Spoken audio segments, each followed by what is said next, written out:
Hi, I'm Rick Albert, and welcome to The Key to the City of Angels, the podcast where we unlock the secrets of Los Angeles real estate. With over 300 real estate deals under my belt, I've seen it all, from house hacking strategies that build wealth to helping clients close multi-million-dollar deals in one of the most competitive markets in the world. Every week, I'll bring you expert insights, market trends, and inspiring success stories to help you navigate the LA real estate scene. Whether you're a first-time buyer, an investor, or just curious about what it takes to thrive in the City of Angels, this podcast is your guide to making smarter decisions and achieving your goals. So grab your keys. It's time to unlock your path to prosperity in Los Angeles real estate.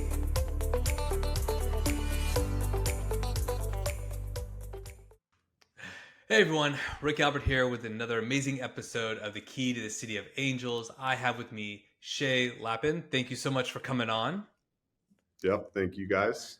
Yeah. So you have two different kind of businesses. We have the Walk Your Plans LA as well as the K Property Investment. Let's start what is the difference between the two, and then how did you get into them? Yeah. Everything's intertwined in terms of I've always been very interested in the real estate sector. So being that real estate entrepreneur. The K property side is really a core business that we've been focusing on for the last 15 plus years.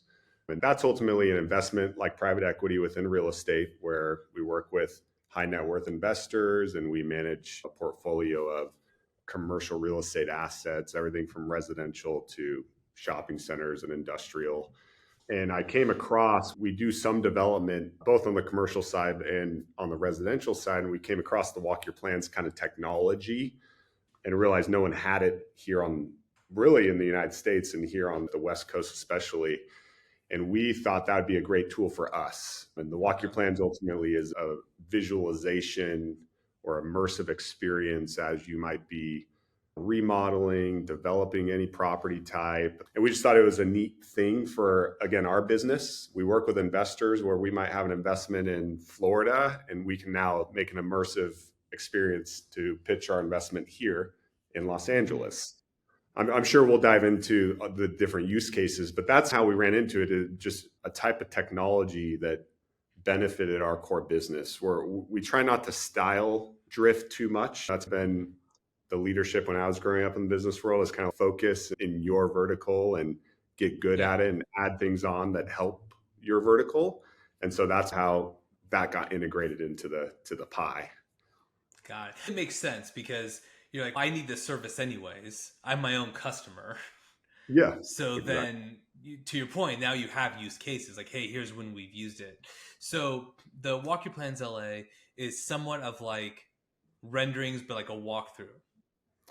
Yeah, exactly. Yeah, it's a great way to put it. We have a big warehouse in Culver City, and someone can come in and project their architectural drawings, their blueprints. So we could do that life size on the floor.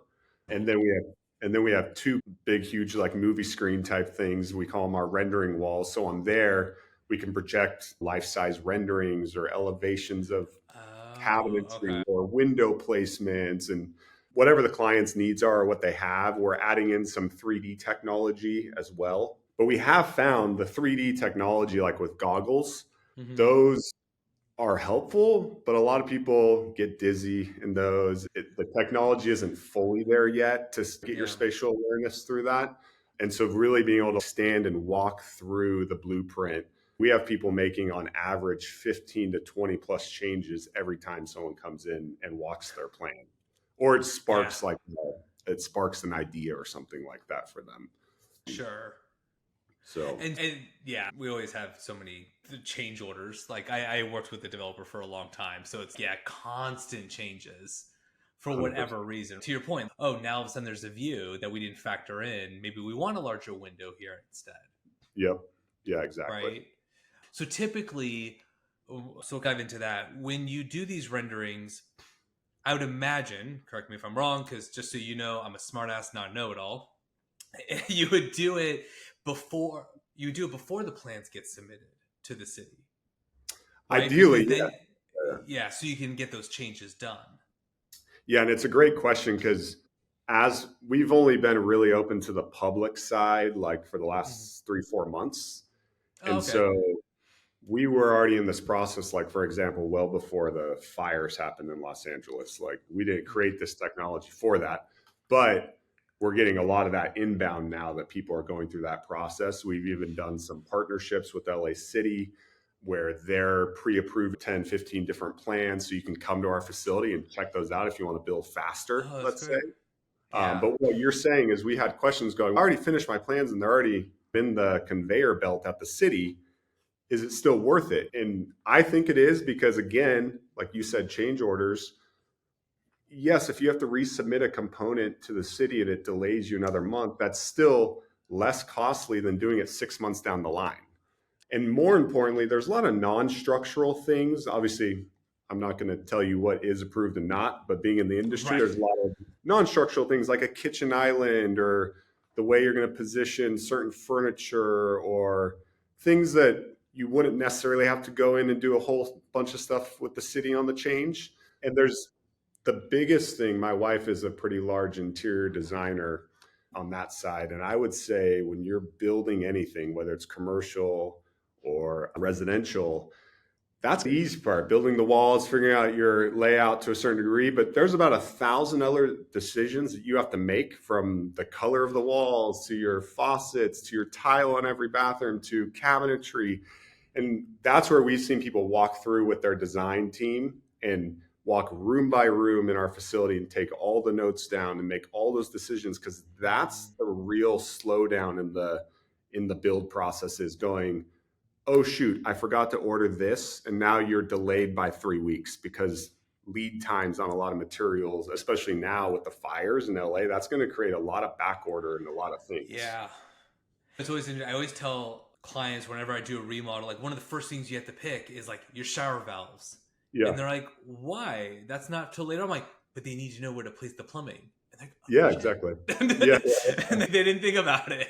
And by the So way, yeah, even as you professionals, we mess up all the time. Oh, I forgot about that. so much. I'm doing a remodel right now, and there was a couple things we missed. I'm like, how did I miss this? I've done this for Mhm. so many years. How did I Yeah. miss it?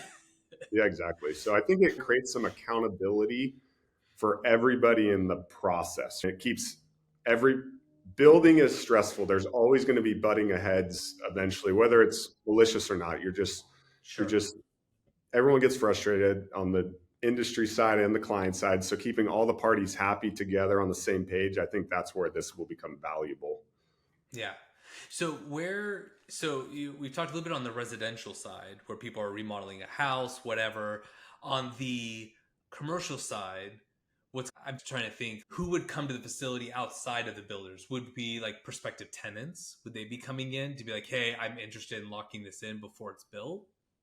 Yeah, so I think that where I would like to see this go, obviously, Yeah. this is a thesis, full disclosure, but where, just being from that industry, where I think it can be valuable is in the leasing world, whether you're a landlord on the landlord side or the actual tenant, it's a long Mm-hmm. cycle. When you're leasing out a commercial space, it can be 6 to 12 months before you're inking that final deal. And a lot of that delay comes from back and forth on tenant improvement plans and who's going to pay what, who's going to contribute, and how's it going to be laid out. And because it's a big investment, that commercial real estate, Yeah. when you're committing to 5, 7, 10 years on a lease, in California, millions of dollars. Yeah. And I think a leasing team would be the most important, because whoever that commercial real estate leasing firm is, they can bring them into our facility to pitch, because usually they'll have a tenant improvement example, right? It could change with the Right. tenant type, but at least something to pitch outside of Mm-hmm. even the building I'm in. When we showed up, it was a mess. It's hard to visualize what the heck's going on there. I'm intimidated, especially if you're not in the industry. I'm intimidated on doing this big remodel. Is it worth it? So I really want to break into the leasing world and the development world to be an asset to move their 12-month lease cycle to 6 months, just by making decisions faster. Even that's usually the biggest delays is the city, and then probably secondarily is decisions. Yeah, Yeah, 100%. people are just indecisive. I know on one of my properties, we were always like, my wife and I, we made it clear, like we're always going to have decisions ideally within 24 hours or 48 Yeah. hours. So if someone needs something, we'll make a decision. but we struggled with like our French doors, and that was like Yeah, the yeah, what. And by struggling with that, it delayed us weeks because then they ended up on back order, and it was just a huge mess. yeah, yeah. And time is money. That's the most expensive Oh, thing. for sure. The carrying costs are outrageous. Yep. So, what have you seen be some of the most common changes? So, if someone walks through and they're like, this is what needs to be done. So I think the key on the residential side, the Yeah. key thing that we've seen are kitchens are definitely a number one because people are trying to look at that kitchen island and like where they're going to place dining room tables, what Mm, size. We also have the ability in our studio to do quick adjustments. We're not going to do it via CAD, but we can quickly make an island bigger or smaller just so they can feel the space before they tell their architect what to change and spend money over there because that's going to be a lot per right. hour to just get concepts. We can place furniture for them. So that's a big one in the master bedroom. Can I fit a king size that's comfortable or a queen size? And we have some AR technology, some augmented reality. We can actually put the king bed there and they can walk around and see through the augmented reality of what Oh, that's that feels cool. like. So yeah, master bedrooms, master bathrooms, kitchen. I would say those are the big ones that people are really zeroed in on. But the Yeah. little thing changes in are sizes of closets, the guest bedrooms. Are they taking up too much real estate in the space or are they too little? And like you said earlier, window placement. I've seen people change that stuff quite frequently. Interesting. Yeah, I guess that makes sense. I'm just like imagining like a 360 camera on a ceiling and it's just like projecting everything down. Yeah, in a way. And it's not Yeah. super advanced. It's not complex. There's Right. always that saying, keep it simple, stupid. Right. Yeah. And I know as technology improves, we're continuing to layer in that new technology. But it's the high level simple is I'm just walking on a ginormous piece of paper Right. and feeling it, looking at it, have my measuring tape, and just, again, being excited to take the next step. That's cool. Okay. And then so let's switch over a little bit to the Cape properties. So you're based here in LA, but you build all across the United States, or you focus more on LA versus Florida, or what do you do? Yeah, I would say so at K Properties, I would call that our capital markets desk for people in that world where that's our team that's front facing with the investors that we raise capital from, whether it's a family office style group or just high net worth individuals. And that's where we started or got into the industry. So we would Mm-hmm. represent big institutional players in the space, like some of these large private equity firms out there that don't necessarily want to deal with the high net worth individual, but they want access to them. So they would Mm-hmm. essentially hire us to raise tranches of equity for different, whether it's a development deal or stabilized asset. And once we figured that out, Dwight K, who's the original founder, and I came on board with him after I finished sports. We figured out how to access that high net worth individual. And we both came from a real estate background prior to getting in this kind of capital markets. And we Mm-hmm. discovered there were missing investment theses out there that the big Okay. institutions didn't provide. And Mm. then we started Cove Capital Investments, which is the actual product. And so K Property raises the money, allocates it to investments, and we still work Mm-hmm. with all those big institutions. We're big on Yeah. diversification, diversify your money investments. And so raise money for them, but then we also have a very successful institutional platform where we're the owners, operators of that fund that we created there. Got it.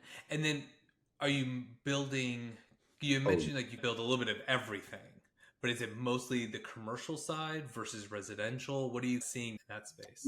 yeah, and to answer, I didn't answer all of your question on the most of our investments are in the Southeast, the Sun Okay. Belt region. A lot of our investors are from California, so we're headquartered here.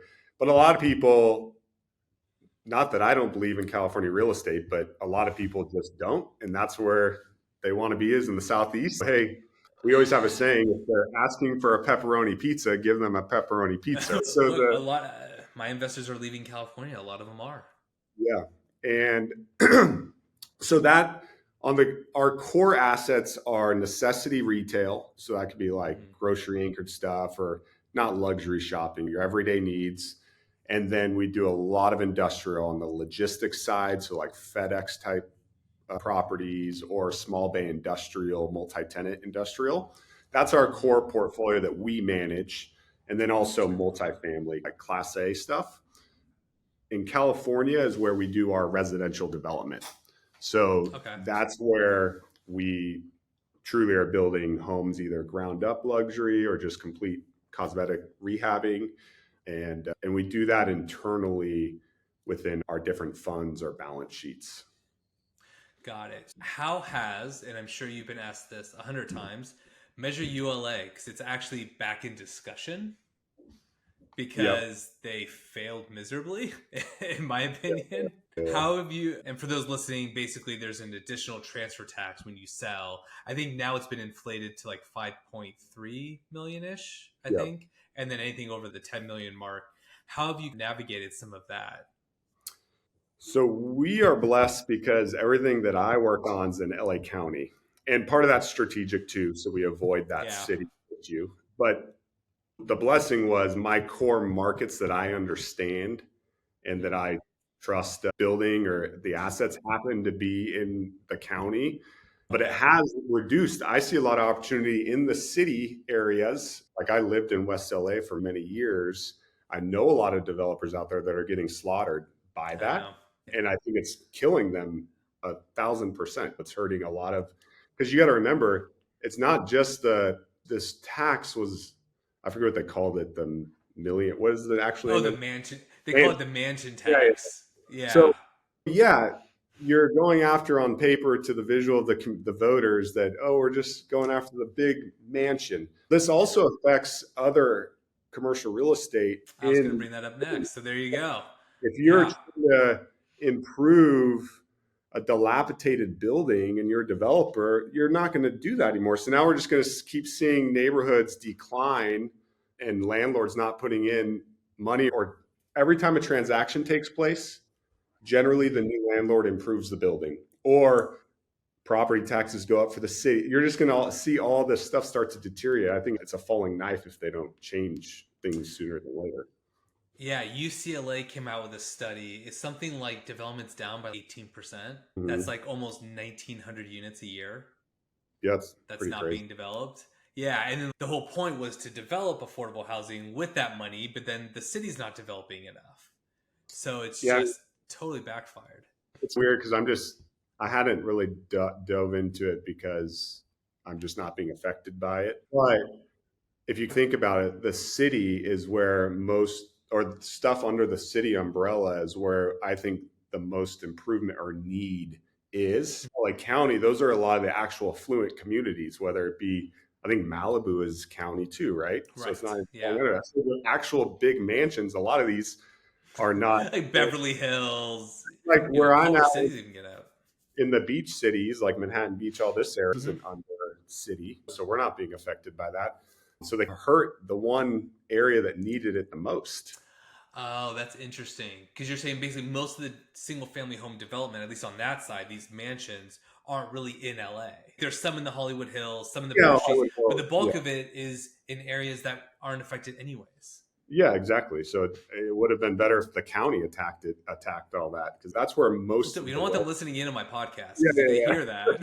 that, Yeah, so we'll be canceled.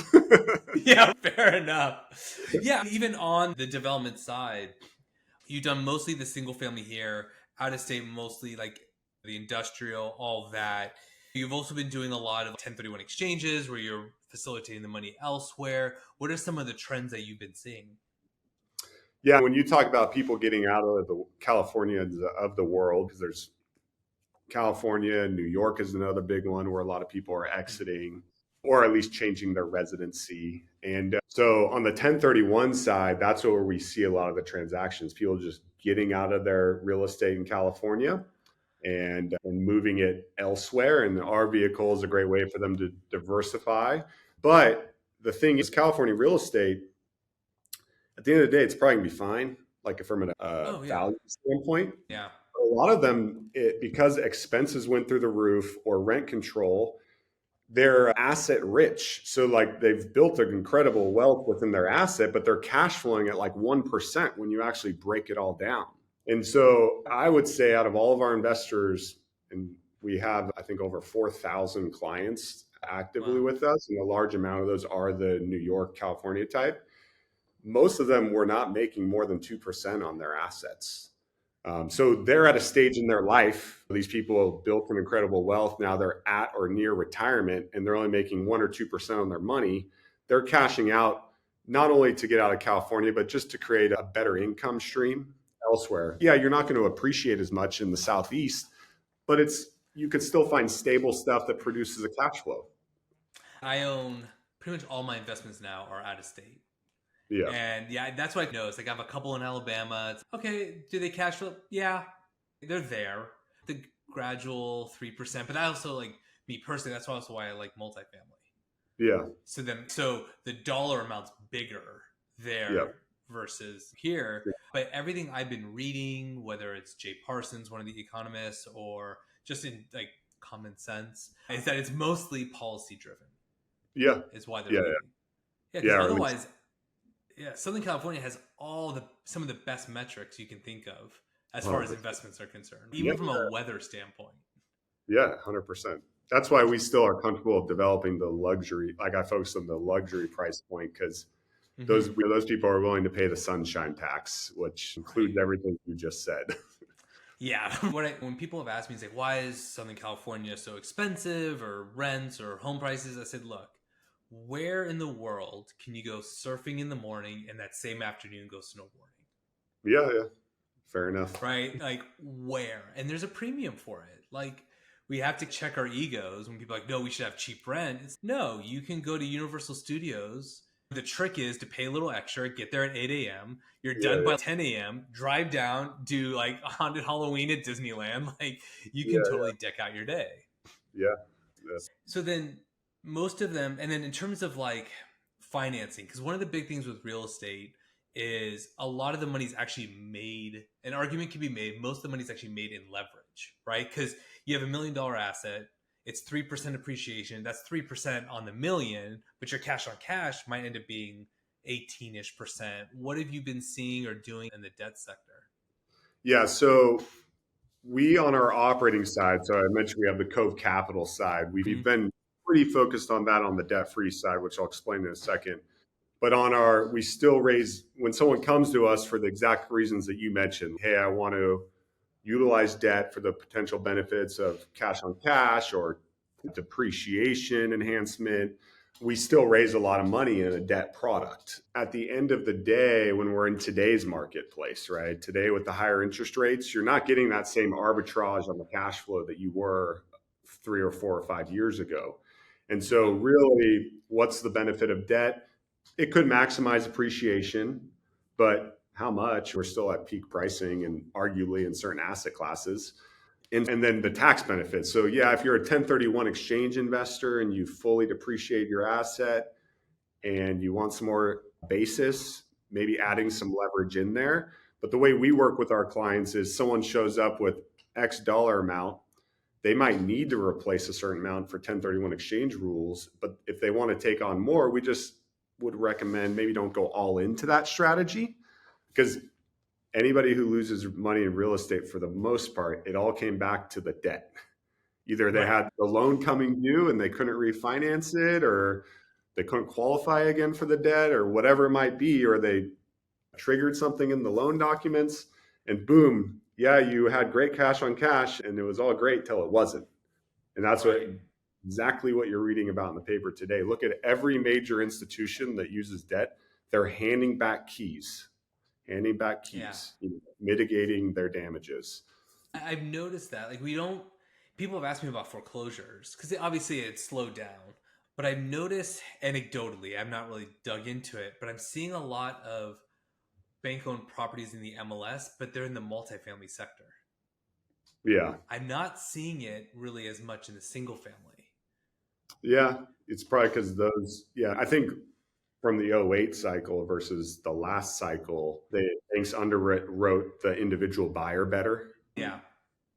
what's destroying the multifamily world is the valuations. It's not even that what I see is someone spent 30 got an appraisal for $30 million on a deal 3 years ago. Today the appraisal is coming in at 23 million, and they have enough cash flow to pay the debt service, but the lender's not going to refi your 30 million, even if you can afford it from the cash flow. It's just valuations, I think, is what is going to hurt the next kind of cycle. Interesting. At least Yeah, that's what because and then that makes sense because from what I've been reading, a lot of the challenge right now is they weren't like on the, I guess we'll call it like apartments, right, where they're renting. Like they haven't been able to keep up with the rents with these new interest rates because with these balloon payments every 5 to 7 years. So I guess to your point, now that we're going to see we'll call it a reset, right? Because these properties are getting sold, whatever. So you're thinking like for the next round, it may be an evaluation issue. Yeah, I think for those people refining, because a lot of people that are newer to the commercial real estate world are exploring that. They think that there's 30-year mortgages that just exist. Right. And it's to what you just said. No, every 3, 5, 7, or 10 years, you're having to face something going on. And if you're facing it at the wrong time, which we can't predict what's going to go down the line. Yeah. So that's why we created the stuff that our name is on, that we manage. We're protecting all parties, the investor by being debt free. We could lose cash flow. There's still risk, obviously, but we don't have a foreclosure or a fire sale risk like the debt product does. We protected the investors. We protected us as an institution to maintain a stable business, because a stable business means we can take care of the investors versus you start fire selling assets under management. All of a sudden you're firing accounting people, you're firing attorneys on staff, and now you're not a benefit to the investor. The reason why you use debt as an institution typically, it's not their money, or maybe a small piece they're co-invested. The vast majority of any institution, it's someone else's money that they're managing. So where does your money come from as an institution? Outside of if you are sharing on a waterfall, your ongoing fees, your assets under management fees. So if you look at my company, between all of our different entities and everything like that, we're managing debt-free close to $1.3 billion plus or minus. If I were to use leverage on that, my fees would be double or more. If I got 60% loan to value on that portfolio, I would be managing well over $3 billion. But I didn't have to do that because we had our other core business. We're not reliant on those asset management fees. So that was just our thesis, and no one else does that. There was basically no real institutions doing debt-free deals. Because I guess like the old adage was to leverage, right? People are like, oh, how much should I put down? I'm like, the old adage is the least amount possible, right? Because just to your point, then you'd have $3 billion. But there's also an argument. I know there's some experts that it's becoming more popular where it's like, don't buy 100 homes and have it all have debt. Buy 10 and have them be debt free. Yeah, your cash flow could be the same.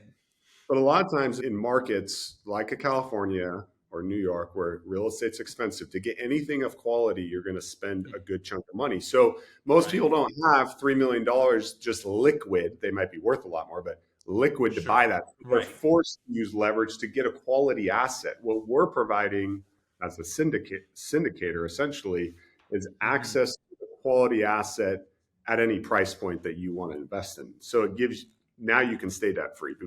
So there's different arguments out there, obviously, though. Yeah, but obviously it's working. Yeah. So like no complaints. No, yeah. Again, we're not saying we don't run into the same speed bumps. We're buying the same type of assets, but we at least, like through COVID, when all that happened and we managed office through COVID, we sat back and dealt with and managed our way through it. We didn't have a lender down our back or a special servicer or something like that with all that pressure because we were debt free. Yeah. Yeah, no, that makes sense. So let's talk a little about the tenants.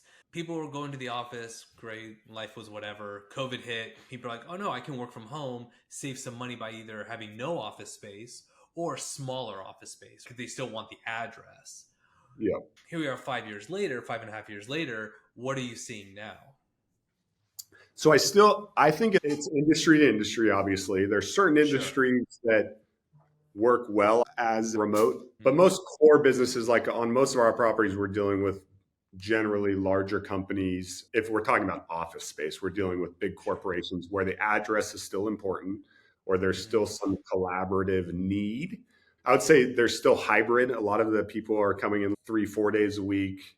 So you've seen square footage shrink down for sure. Like someone who might have used to take 30,000 square feet is making do with 15 or 20.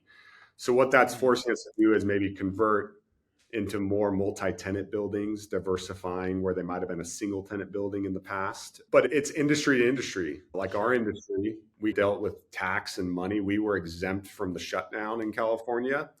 But like I told my employees, we have close to 40 plus employees here in our headquarters.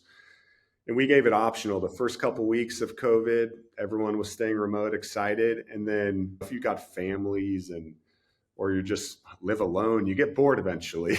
Naturally, everyone just came back. Like we didn't even have to make it mandatory to come back during that stage. So I think every business is different though. Also, Florida has been a lot easier to release certain assets versus other states. So it just depends geographically. Yeah. I also wonder, have you seen, because changing in like the use space. So for example, maybe it is popping like a little cafe in the building, space. So then you're benefiting other people, and then it almost encourages them to come back to the office. Yeah, amenities are important. Like we see landlords out there. We've done it on a few, but where you add a gym or, like you say, some food level. Or we just wrapped up a deal with JP Morgan where they're just fully amenitized. They have babysitting, they've got gym, showers, cafeterias, like they went all bells and whistles. So big Fortune 500 companies to earn talent and actually have to convince, because the problem is these big companies gave, just like how in real estate, let's say in California, tenants have so much more power than the landlord.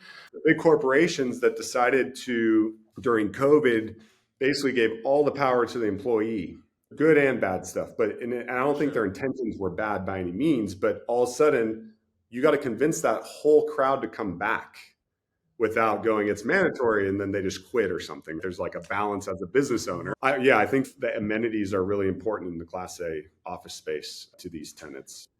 But it's typically, so let's say, for example, I own a building. I like the idea of creating a gym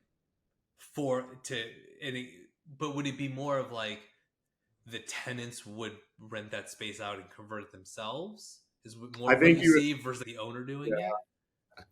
I think as a landlord, depending on your building, and it probably falls into what you have to do. As a landlord, you're not going to spend any more money or give any free space than you have to. But if you have a big building and you have to carve out 3,000 square feet in order to get a 30,000 square foot lease, you might consider that or offer that as a potential package. So I think it's building to building and supply and demand in the market, essentially. Got it. Okay. Now I have to ask, how did you personally get into this space? So I got into real estate by accident. I went to UCLA, played water polo, and then I got it. And at UCLA, I didn't know this going into it, but they have no undergrad business school. They have a great grad school, but no undergrad. And so I was like, oh, dang it. I love the campus, but I really want to do something in business, and I don't want to study economics because that was too complex. So I started looking up alumni. Like I went to their little career center or something, and I started emailing alumni back in like 2006. Hey, I'm looking for an internship during the off season.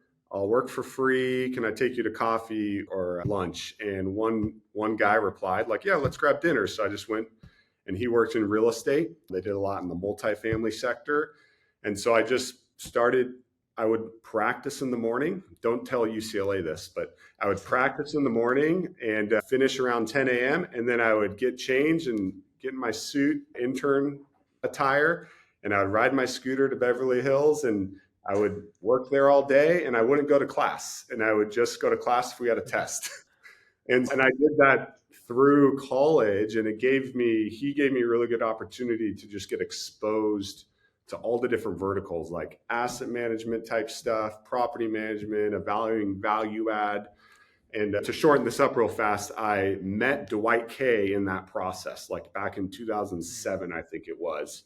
And so as Dwight was breaking off to create what we are today, he said, hey, when you finish on all the Olympic stuff, why don't you come on board with me? And so as I was finishing my last Olympic cycle, the 2012 cycle, I was studying for all my securities licenses, because what we do here, we have to have a different set of licensing to raise money from investors. And so I studied for all that and then basically retired from playing and jumped right on board with Dwight. So it just everything just fell in place from just moving forward with my head down. How was it in the Olympics? It was good. Obviously it was a great experience, but you put a lot. And the reason I jumped into also real estate is because we don't make money in the Olympics for our sport. I think the USOC at that time we were getting paid like $1,500 a month, no joke. Wow. So we lived like for 8 years through 2 cycles. I lived with random people, and they were all great host families. But you're just moving in to get free rent somebody's house where we were training. And so I knew I needed to start making money on the side so I could actually enjoy. But the Olympics were great. Spent from 16 years old all the way till 27 in that kind of cycle. And you get burned out eventually and move on to the so after the 2012, it's funny, they always go, when you finish the Olympics, they offer if you want to stay longer and explore the town or something, right? And go to the parties and stuff. I think our entire team was like, no, we're ready to go home. Like, we don't need to stay here. Where was it in 2012? London. That's right. I love London. London's a great. It was great. You're just redlining the entire time with stress. Fair. And we compete in our sport the entire 2 weeks. Most Olympic sports are like 3, 4, or 5 days, maybe on the high end. And then they're done and they can enjoy the experience. We have games on closing ceremonies, like literally. So it was a great experience. Okay. But I got excited to move to the next step, take all that discipline and stuff, and now start my actual career. So let me ask you then, you're constantly redlining, which I feel like is a common theme in real estate. I feel like we're all constantly redlining. Yeah. So how have you applied that to what you're doing here? I don't know if I've consciously applied it, but I have noticed like you're always like, once you get a little free time, you move on to the next thing, like to fill your time. And I always bring this up and I always forget the guy's name, but a very successful business person out there once said, if you want to get something done, give it to your busiest person. Don't give it to the person who has all their tasks complete and they're sitting there waiting for their next task. The busiest person will always be the most successful. And I think as a business owner, and we've all been in this, even me admittedly, throughout the year, I'll find myself in the funk or whatever, where you realize you've taken your eyes off the game plan or whatever, because you just got redlined, right? But if you're staying busy and you're smart about it and you need to take time and get a freebie day every once in a while to reset, we can afford to do that. The young guys in our office, I said, no, you got a red line. You can afford it. Right. Put your dues in, right? Before you have a family and everything and you want to be able to have the luxury of taking a little time off, but you've built something. But yeah, I know I definitely redline and I can thrive in that environment. Yeah, I feel like, and I know like people have told me like in Europe and other countries it's different, but here it's like hustling has become such a big deal. It's so funny you say, it's funny you say that, because my college roommate also played water polo. We were similar, always trying to figure out business ideas through college and stuff. And his parents are from Spain. So he's first generation here. And after college, he's like, you know what, I'm going to move back or go travel the world. And then he ended up moving back to Barcelona and he got into real estate just like me, but over there. And he became very successful within the first 5 years, like even more than me, but way faster. I was like, how did you do that? And he goes, nobody works hard here. I don't even have to work as hard as the American way. I just need to like work a full day, like a 9 to 5. Most people here are just working like a couple hours. And now he's like the top person in his field in Barcelona. And now he could take his foot off the gas a little bit and enjoy his family and still be at the top. So Yeah. it's interesting. Yeah. So how have you coached people in your office who are like, hey, look, I'm redlining, but we need to get stuff done? Like, how do you balance that? Especially when you have all these, really, you have multiple businesses going at the same time. Yeah. We can always do a better job as leaders in that in that segment. But I do think one of the things when they see you in the same red line, that creates kind of some camaraderie because you're in it with them on that. I think providing excitement and fun, and this can be an amenity that you bring into your business, making sure you're taking care of your employees or your people, doing fun stuff. So we try to make like quarterly goals and objectives. Like last year, if we hit a certain number, we all went on a great took everybody on a ski trip to Utah. This year, we're doing something similar for the news. So just doing that stuff to break up the monotonous, or taking the team out for even simple things like lunch or something like. But the reality is, any job you're in, whether you're grinding, you're having fun, you're making money, or you're just a 9 to 5er, it's going to get monotonous. And yeah. I always tell them, I can tell you all the ways I did it, but you're the only one who's going to make yourself get through that. You could use my experience, but you as individuals is what is going to make you successful, not me. I was told like you can't motivate others. You just have to give them reasons to be motivated. Yeah, it's a great way to, I like that.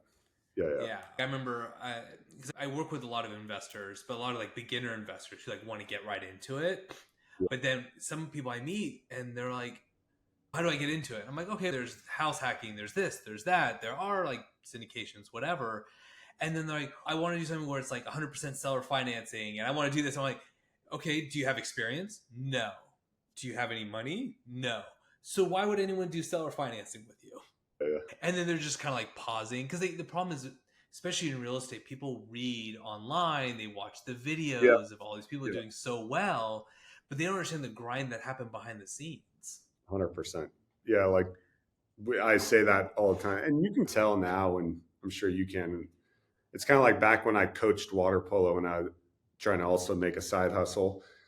When a kid showed up their first time practicing, I could tell you if that kid was going to be athletic or not, just by the first time they jump in the pool, and I think in the working environment, even from the moment their first day of work or their first interview, regardless of their accolades and their resume, you can tell they either got it or that they don't. And don't want to be mean or nothing, but you can tell. And I think we are getting to a point, especially with artificial intelligence and robots and like all this stuff. We're going to start seeing where like these higher skilled positions are going to be necessary and you have to prove yourself. Yeah. Absolutely. Have you looked into a lot of the AI tools in terms of building or in terms of Walk Your Plans LA, things like that? Yeah, I think on the unique thing on the Walk Your Plan side or the architectural side is I'm assuming that's going to allow an individual to at least get conceptual plans drawn before they spend money on an architect or something. But on our core business, what I tell our employees, and we're at the very infant stages of exploring it all, but where I could see it evolving is like in the accounting world side and the legal side. And I tell our employees like, no, look into it because it's not, we wouldn't replace your job with it, but it would allow you, instead of working 80 hours a week, to work 50 hours a week if you're an accountant, or just making you more efficient. Or, hey, asset manager that you normally would have 10 properties in your portfolio, you now could be more valuable to our company because you can manage 20 properties if you take advantage of this. I don't see it fully taking over someone's job. Now, you don't have to hire as many people, obviously, but if you're currently at an employer and there is an AI that's evolving with your industry, you better start learning it so that you become an asset with it before they hire someone who does understand it and replaces you. But that was the vibe I got. Is I guess in some ways it would replace people, right? Because you wouldn't have to hire more, but it also creates hey, no one has to necessarily lose their jobs. Like I've been hearing some companies are doing massive layoffs and they're saying, oh, we're switching to AI because it's this and this. But then I talk to people behind the scenes and they're like, that's just for show. Yeah, great excuse. Right? Yeah, it's a great excuse to make your balance sheet look better for the stockholders. Yep. But the reality is like they didn't need to do it. Just like when like they didn't do layoffs, they required everyone to come back to the office. And then those who are already out of state just quit. And I could see, though, the counter argument, like we still might hire more than we would have, because what that can do is allow me to grow as a company faster. So instead of managing or working my 10 more years to get another 5 million square feet under management, I might be able to do that in 2 or 3 years and grow my portfolio faster with efficiencies and then hire more and more people, trickle down effect, because that creates other jobs out there. So I think it can be a very interesting tool. Where it's going to hurt people, maybe marketing, things like getting stuff designed and all that kind of small economies. I could see that getting hurt. Yeah. I remember I actually talked to someone in the marketing world and I talked to her about it. I was like, are your jobs lost? And she's maybe some, but really AI is only as good as the information you put into it. So the higher level marketing executives, their jobs are safe because they know what to give it. Yep. Just like because when I play with it, my challenge is always you have to know what the prompts are. Yeah, so you have to learn it. Right? Like otherwise it's Google search. Also, it's bias. I've read a lot of research that it starts to learn your bias. So you might be able to try to find out information. So sometimes when you prompt it, if you've in the past always looked for something negative in something, and then you a week later upload something, it's going to take its lens it's learned and maybe not give you the answer, or give you the answer you want, is what I'm trying to say, and be biased. Right? And I've still had it give me wrong information. When I've done research on Section 8, out of state, I was like, all right, I'm looking in like Alabama, but I'm like, all right, show me your sources. And it was like Chicago. I'm like, I could have taken this information and been totally screwed. No, I totally get it. Thank you so much for doing this. I really appreciate it. So how can people kind of get a hold of you if they want to use Walk Your Plans LA? Like, how can people get in contact? Yeah, really get in contact through our Instagram or our website. And it's pretty simple. Just Walk Your Plans, like plural, walkyourplansla.com. And we're doing a lot of it. We're going to start doing a lot of events, open houses. Every Thursday we do from like 10 to 3 p.m. We do just open house. So if someone just wants to check out the technology to see if it's worth it, you can stop by. But yeah, no, we love to be a resource for the industry or the actual client. All right. Thank you so much, Shay, for doing this. I really appreciate it. Yeah, no, we appreciate being on your podcast. Of course, maybe we'll have you in a few months to see how the market's changed as the new year approaches. So, hopefully good. All right. Sounds good. And thank you everyone for watching or listening, and I'll talk to you guys next week. Thanks for tuning in to The Key to the City of Angels. I hope you found today's episode helpful as you navigate the world of Los Angeles real estate. Whether you're looking to buy your first home, expand your investment portfolio, or sell in this competitive market, I'm here to help you succeed. Let's connect. Visit my website or follow me on social media to learn more about how I can help you achieve your real estate goals. And if you're ready to take the next step, don't hesitate to reach out. I'd love to work with you. If you've enjoyed this episode, be sure to subscribe, leave a review, and share it with someone who might benefit. Together, let's unlock your potential and make your real estate dreams a reality.